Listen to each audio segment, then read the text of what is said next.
Welcome to Corporate Finance Explained, where we break down the essential topics every corporate finance professional needs to know. This series is narrated by AI, created using CFI's expert training materials, and designed to help you stay ahead in the world of finance. Enjoy this week's deep dive. You know that feeling, that specific kind of anxiety when you're staring at a flight comparison screen? Oh, I know it well. You see a price, you hesitate for maybe 20 minutes, you pour a coffee, check your calendar, you come back, and boom.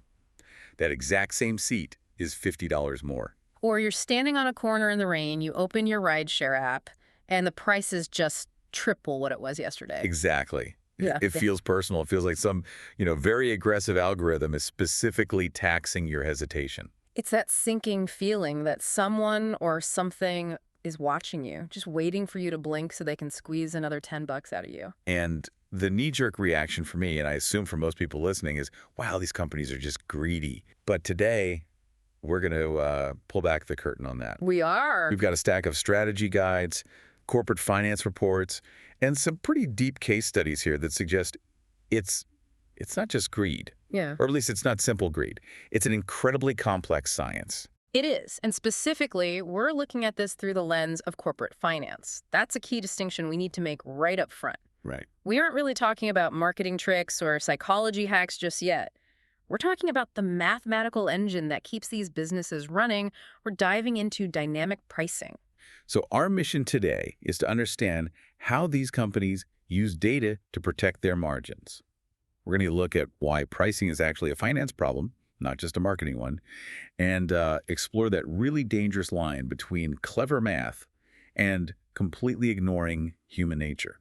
Which, you'd be surprised, happens a lot more often than you'd think. Even at the highest levels, it's a very delicate balance. We've got sources from high-level CFO guides all the way down to breakdowns of aviation, rideshare, and retail. So let's get into the numbers. Let's do it. Okay, to kick things off, one of our main sources, it's a guide on mastering the finance lever.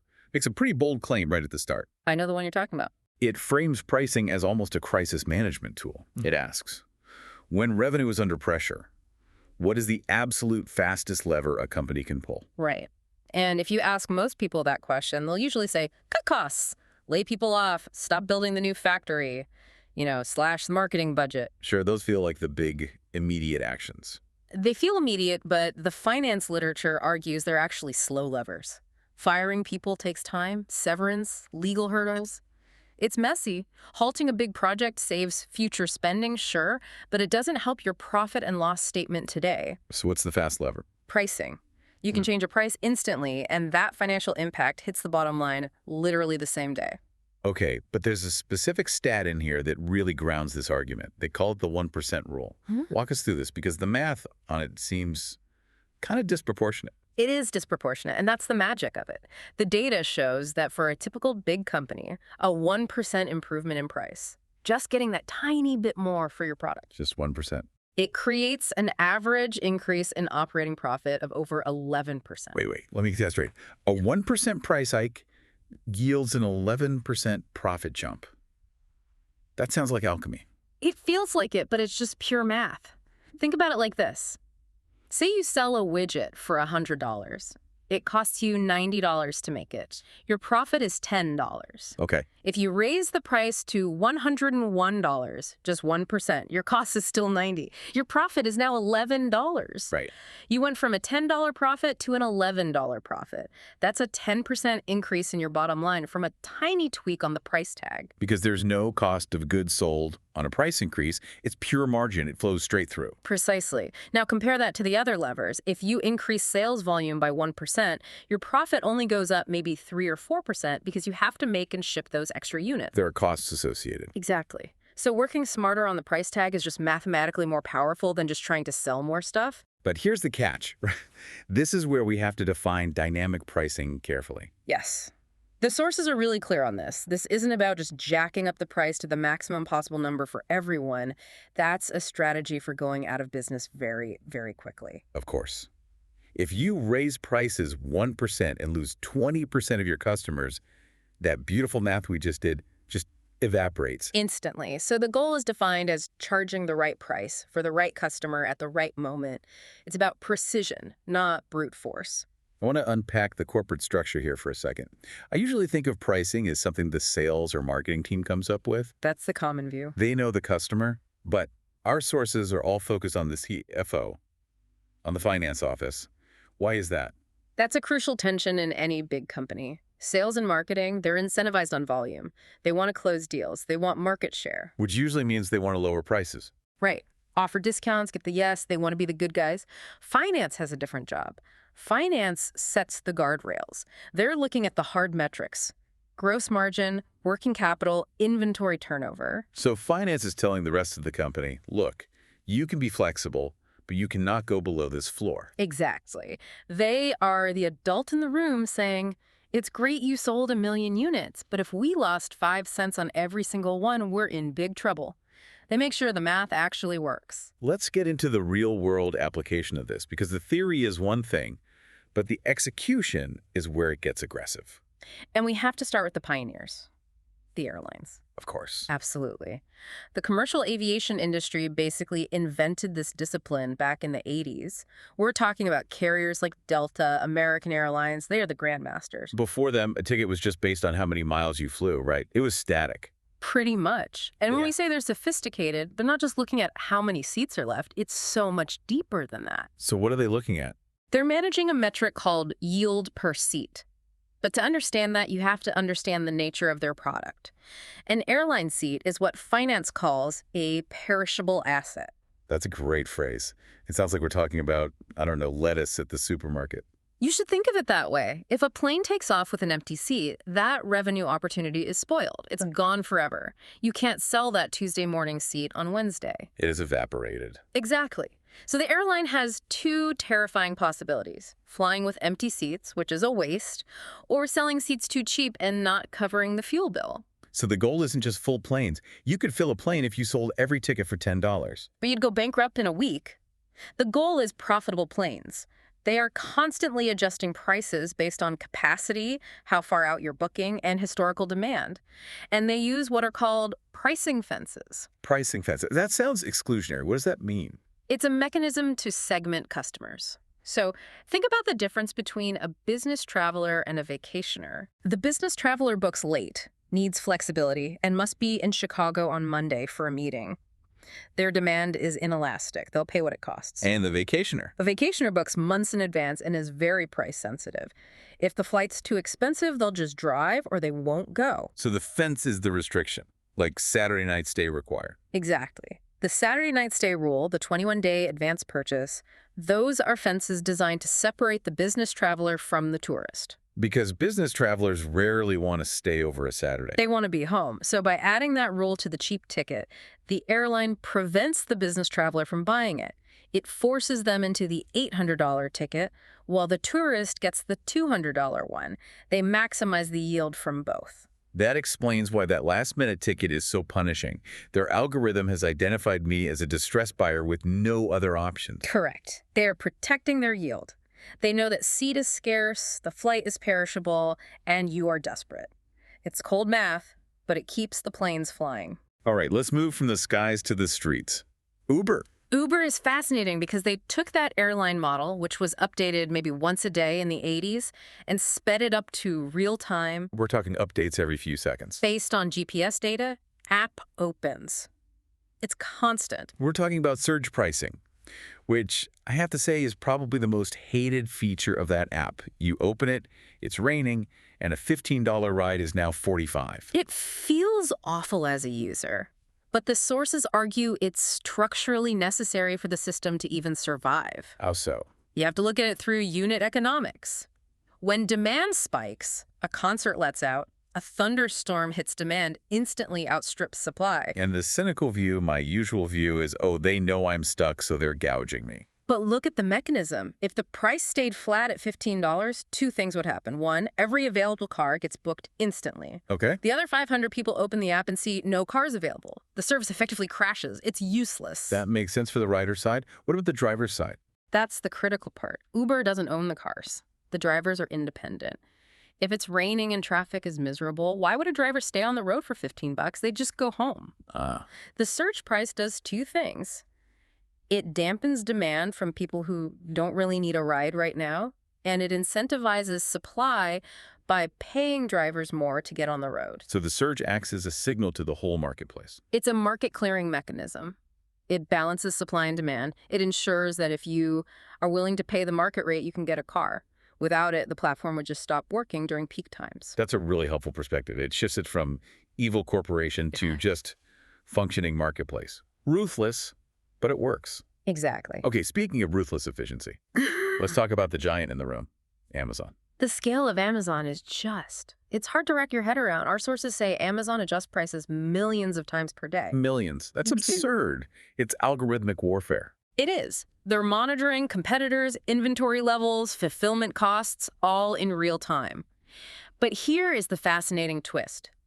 Unlike the airlines, Amazon isn't always trying to get the highest price. In fact, their finance teams often accept lower per unit margins on purpose. That seems completely counterintuitive. Oh. We just talked about how price is the fastest lever for profit.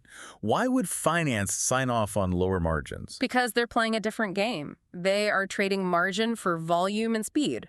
Yeah. They care about a metric called the cash conversion cycle. Okay, let's unpack that. Cash conversion cycle. It's basically how fast cash flows through the business. Amazon wants to move inventory incredibly fast. They'd rather sell a blender today for a $2 profit than sell it next month for a $5 profit. Because if they sell it today, they have the cash back in their pocket today. Exactly. And here's where it gets brilliant. Because of their leverage with suppliers, they often sell the item to you before they even have to pay the supplier for it. They might collect your money on day 1, but they don't have to pay the supplier until day 60. They're operating with what's called negative working capital. So they have my money, they haven't paid the manufacturer yet, and they can use that cash to invest in Prime Video or build more warehouses for 2 months. That's the flywheel. So they use dynamic pricing to keep that cash cycle spinning as fast as possible. It's a different strategy using the same tool. Wow. We also saw a brief mention of hotels, Marriott, Hilton. They seem similar to airlines. Very similar. They have a metric called RevPAR revenue per available room. It's the hotel version of yield per seat.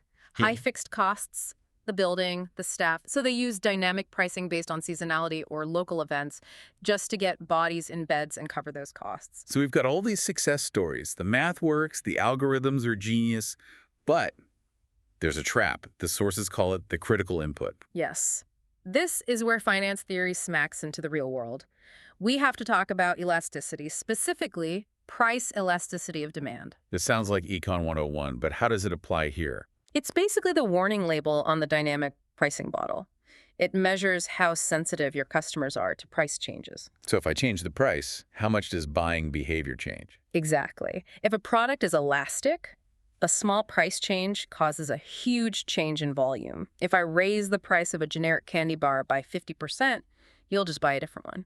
Demand drops off a cliff. And inelastic. Inelastic means you can raise prices and people will still buy it.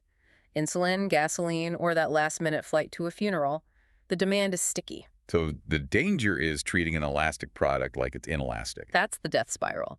Dynamic pricing only works if you deeply understand this. If you get it wrong, you don't increase your margin, you just destroy your revenue because everyone leaves. And this brings us to the cautionary tale. The story of JC Penney. Oh, this is a classic. It's painful to even talk about. Let's set the scene. It's 2012. JC Penney hires a new CEO, Ron Johnson, the mastermind behind the Apple Store. And he decides to do something radical. He looks at the retail model, markups, coupons, 50% off sales, and says, this is inefficient. It's a game. And from a pure math perspective, he was right. He was. He wanted to scrap all that and just have a fair and square, everyday low price, no games, the best price, all the time. On paper, on the finance spreadsheets, this made perfect sense. It simplified everything. It was honest. It was logical, and it was an absolute catastrophe. Sales collapsed. Margins tanked. Why? Because they completely ignored behavioral elasticity. Their finance models failed to account for human psychology. The psychology of the deal. Yes, customers didn't just want a low price. They valued the feeling of getting a deal. They wanted to see the sticker say $50, have it crossed out, and then pay $30. That gap, that $20 in savings, gave them a dopamine hit. It made them feel smart. So when JC Penney just priced it at $30 flat, the customer felt like they were losing, even if the price was the same. Exactly. The perceived value is gone. They took away the win. The takeaway is huge. You cannot rely solely on arithmetic margin math. You have to factor in how the human brain processes value. That's a powerful lesson. You can have the best algorithm in the world, but if you don't understand the user, you're just optimizing your own demise. Math without context is dangerous. Before we wrap up, let's look forward. Dynamic pricing isn't just for airlines anymore. It's evolving, especially in tech, with software as a service. This is the next frontier. We're seeing a big shift toward usage-based models. How does that differ from the airline model? Software isn't perishable. No, but the capacity is. In the business-to-business world, pricing is shifting from flat subscriptions to consumption. You pay for what you use, how much data you store, how many credits you burn. But isn't there a risk there?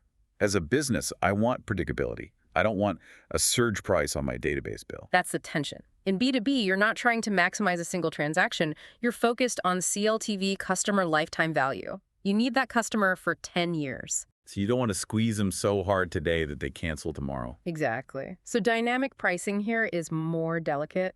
It's about aligning price with value delivered over a long period of time. It's a partnership model, not a transaction model. It seems that the common thread here across all these industries is that pricing isn't something you set and forget. It's not a static number on a tag. No, it's a living, breathing, strategic capability. It's the pulse of the business. So, to summarize, pricing is the fastest lever a company can pull. That 1% rule proves it. A tiny change can have a massive impact on profit. But it requires a deep understanding of your data yield, unit economics, whatever your key metric is, and you need the discipline of finance to set the guardrails. And you absolutely cannot ignore the human element. You have to balance the math with psychology, or you end up like JC Penney. That's the mission-critical takeaway. Data informs the decision, but it doesn't make the decision. Okay, here's where I want to leave everyone today. We've talked about these huge companies, but I want to pivot this back to the individual. I like where this is going. We learned that a 1% change in price, or let's call it perceived value, can yield exponential results. So I have to ask, where in your own career or business are you undervaluing your own assets? That's a great question. Are you using a static mindset, setting your value once a year during a performance review in a world that is clearly dynamic? And are you accounting for your own perishable assets? Your time, your attention, your creative energy. Once those hours are gone, they're gone. Are you pricing them correctly, or are you giving away your peak capacity for a discount?